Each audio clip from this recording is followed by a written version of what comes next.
Hello, English learners. Welcome back to the English podcast channel, where you learn English in an easy way. I'm and today we're talking about something we all need, staying calm in daily life. Hey everyone, I'm Mark. Yeah, life can feel really busy and stressful sometimes, right? But today, we're just chatting about small ways to find peace. So take a breath and listen. Section 1. Why staying calm feels so hard. Okay, Mark, let's be honest. Staying calm is not easy for most of us, right? I feel like every day brings something new to worry about.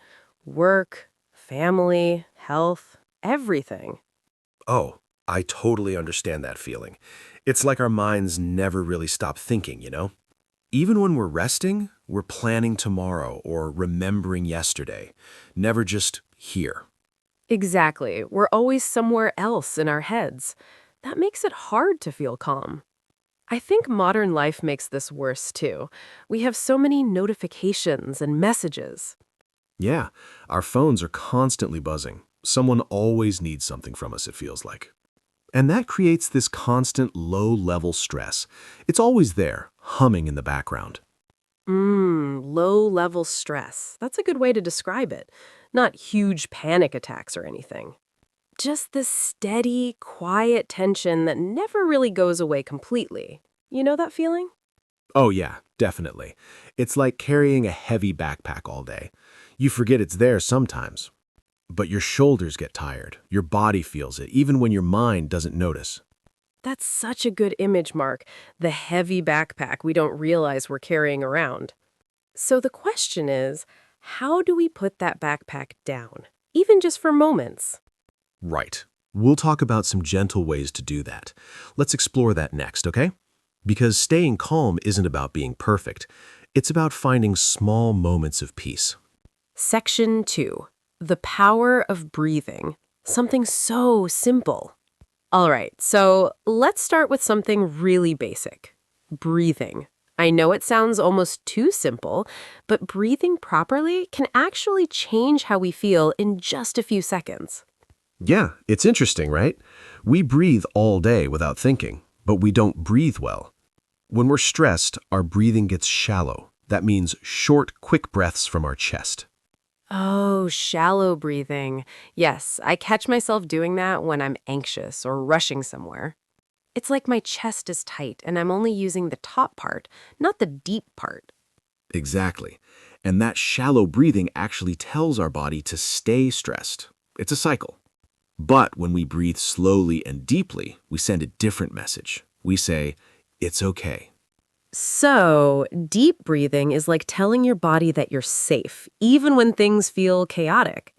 I've heard about something called belly breathing. Have you tried that before, Mark? Oh yeah, belly breathing is really helpful. You breathe into your stomach, not just your chest. You can put your hand on your belly and feel it rise. That's how you know. That's a nice way to check. So, breathe in slowly and your belly expands. Then breathe out slowly and it goes back down. Simple, but really powerful, actually. And the beautiful thing is, you can do this anywhere, at your desk, on the bus. Nobody even notices. It's like a secret tool you carry with you always. I love that. A secret tool for staying calm. Just a few deep breaths can help. We'll come back to more techniques in a moment. But first, let's talk about our thoughts. So, I think one big reason we lose our calm is because of thoughts. Our minds are constantly telling us stories, and those stories aren't always true or helpful. Oh, wow, yeah, I never thought about it that way, but you're so right. Like, when someone doesn't reply to my message, I immediately think, did I say something wrong? Exactly. Your mind creates a whole story. Maybe they're angry, maybe they don't like you anymore. But the truth might just be they're busy or their phone died. Something completely simple. Right, so we're stressing over a story we invented ourselves. That's kind of funny, honestly. But in the moment, it feels so real. The anxiety feels completely real and urgent.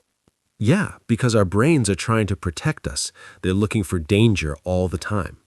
That's called negativity bias. We notice threats more than we notice good things around us. Negativity bias. That's a useful term. So our brains naturally focus on what might go wrong. It helped us survive in the past, but now it just makes us worried all the time. Exactly. We're not running from lions anymore, but our brains haven't caught up to modern life. So, what can we do? Well, we can notice our thoughts without believing them completely. Notice our thoughts without believing them. That's interesting. Can you explain more? Like, how do we separate ourselves from the stories in our heads? Good question. It's about observing, like you're watching clouds pass by in the sky. You see the thought. Oh, there's a worried thought, but you don't grab it and hold it. Ah, I see.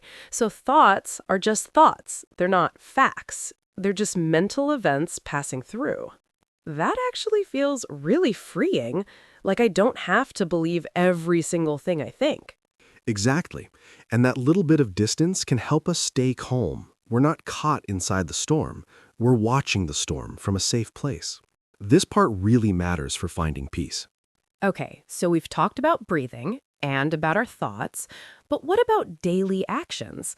What are some small things we can actually do every day to feel more calm? Great question. I think routines are really important. Not boring routines, but calming rituals, you know? Like maybe drinking tea slowly in the morning. Not rushing, just sitting with your warm cup. I love that image. A warm cup, a quiet moment. That sounds really peaceful. I think for me, it's taking a short walk. Even just 10 minutes outside helps so much. Oh yeah, nature is amazing for calming us down. Trees, sky, fresh air, it all helps. There's actually research showing that being in nature reduces stress hormones. It's biological, not just feelings. Wow, stress hormones. So our body chemistry actually changes when we're outside in nature. That makes sense. I always feel lighter after a walk, like something heavy lifted off me. Exactly. And it doesn't have to be a forest or a mountain. Even a park works. Or just standing outside and looking at the sky for a few minutes. That counts too. True. I think we sometimes feel like self-care has to be big and fancy, right? But really, it's these tiny moments. A deep breath, a slow cup of tea, a short walk. Yeah, consistency matters more than intensity. Small actions done regularly become powerful over time. Maybe you take 3 deep breaths every morning. That's just 30 seconds, but it adds up. Right. And another thing I've been trying is limiting news and social media sometimes. Not completely avoiding it, but just setting boundaries, like no phone for the first hour of the morning. Oh, that's a good one. The news can be really overwhelming, especially first thing in the morning. It fills your mind with problems you can't control. That's not a calm way to start. Exactly. So we protect our peace by choosing what we let into our minds and when. It's not about ignoring the world, it's about timing, about creating space for ourselves first. Well said, Irwa. We create space for ourselves. That's what staying calm really means, I think. Not being perfect or never stressed, just creating little spaces of peace throughout our day. Yeah, and those spaces grow over time. The more we practice, the easier it gets. Let's talk about one more thing before we finish, the importance of being kind to ourselves. All right, so this last part is really important. Self-compassion. Being kind to yourself when things are hard. I think a lot of us are really hard on ourselves. We judge ourselves constantly. Oh my goodness, yes, I'm definitely guilty of that. I criticize myself all the time. Like, if I make a mistake, my inner voice is so harsh, way harsher than I'd ever talk to a friend. Right, that's the thing. We would never speak to someone we love that way, but we do it to ourselves.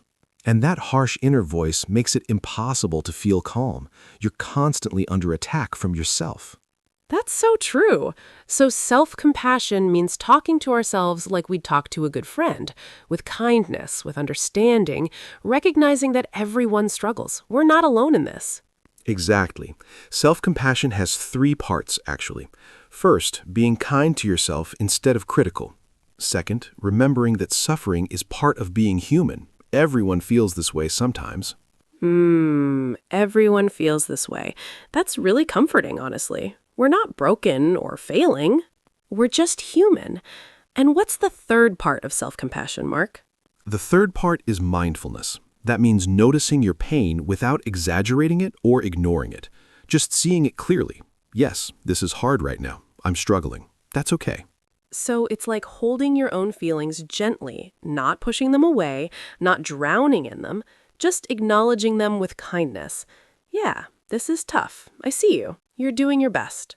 Beautiful way to say it, Irwa. And when we treat ourselves this way, calmness becomes easier. We're not fighting ourselves anymore. We're on our own side. That changes everything, really. It really does. And I think learning English is the same way too, you know? We need to be patient and kind with ourselves. Mistakes are normal. Progress takes time. Absolutely. You're learning something difficult. You're doing it even when it's hard. That's brave. And just by listening today, you're practicing. You're improving. You're doing enough, truly. All right, everyone. Thank you so much for spending this time with us today. We hope you feel a little calmer. Maybe try one small thing this week. A few deep breaths, a short walk, a kind word to yourself. And remember, staying calm is a practice. Some days are easier than others. That's completely normal. Be gentle with yourself. Keep learning. Keep growing. We're proud of you. We'll see you next time. Take care, everyone. Thank you for being here with us. Bye for now. Bye, everyone. Stay calm and be kind.